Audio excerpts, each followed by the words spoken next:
Assalamualaikum warahmatullahi wabarakatuh. Bertemu lagi bersama saya Rizka Oktaria dengan NIM 1930202135 dari kelas P4 2019. Saya adalah mahasiswa UIN Raden Fatah Palembang. Video ini saya buat untuk memenuhi tugas mata kuliah pengembangan media dan sumber belajar yang diampu oleh Bapak Dr. Muhammad Isnaini SAG MPD.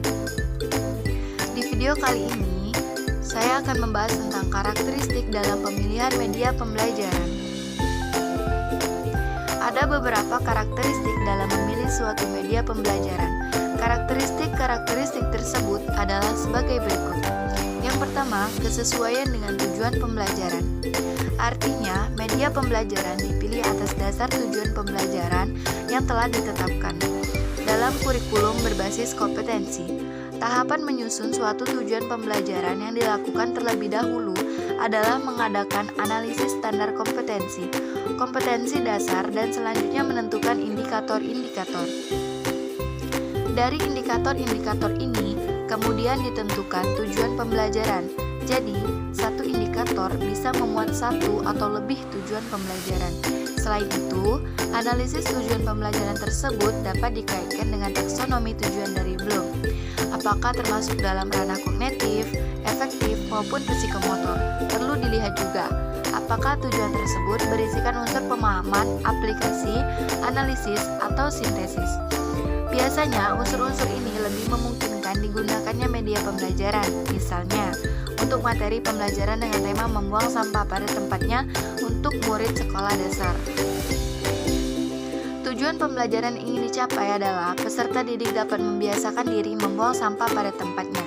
Maka jenis media yang paling cocok adalah audiovisual dan real object, media berbasis manusia. Dengan cara guru memberikan contoh secara langsung.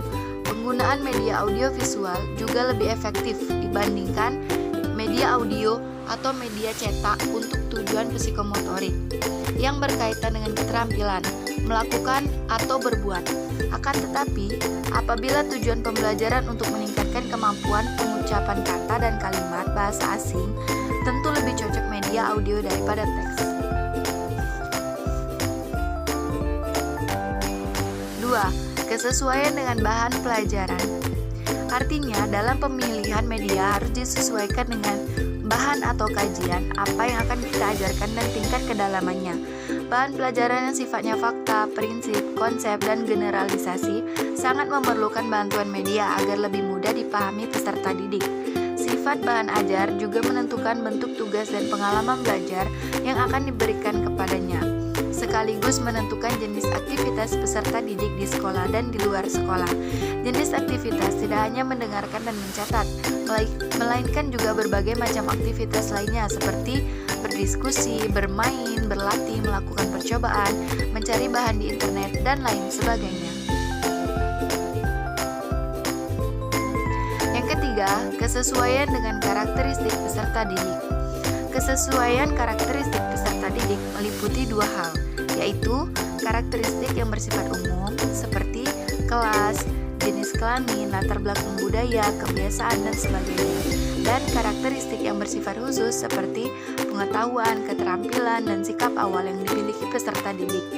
Perpaduan dari kebiasaan dan kemampuan sebagai hasil dari pembawaan dan pengalaman akan berpengaruh terhadap aktivitas dalam meraih cita-citanya.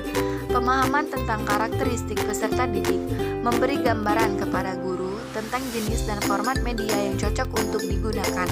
Misal, peserta didik SD di kelas-kelas rendah lebih bermakna menyajikan media gambar atau poster daripada dengan grafik, bila ini menunjukkan suatu proporsi atau perbandingan suatu keadaan atau hal.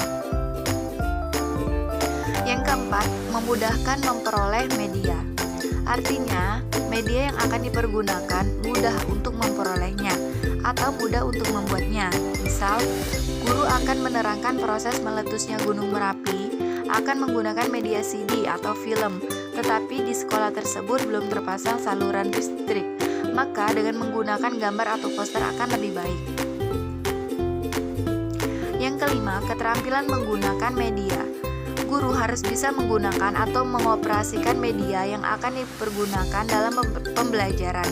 Tersedianya perangkat komputer berbasis IT, OHP, proyektor film, dan perangkat media yang lebih canggih lainnya tidak mempunyai arti apa-apa bila guru tidak dapat menggunakan dalam pembelajarannya untuk mempertinggi kualitas pembelajaran. Yang keenam, tersedia waktu untuk menggunakannya, sehingga media tersebut dapat bermanfaat bagi peserta didik selama pembelajaran berlangsung. Dengan beberapa kriteria umum pemilihan media di atas, diharapkan guru tidak asal menggunakan media dalam pembelajarannya, apalagi dengan memaksakan kehadiran media tertentu yang malah akan mempersulit tugas-tugas guru. Hakikatnya, dalam memilih media pada akhirnya adalah memutuskan untuk menggunakan atau tidak menggunakan media suatu media.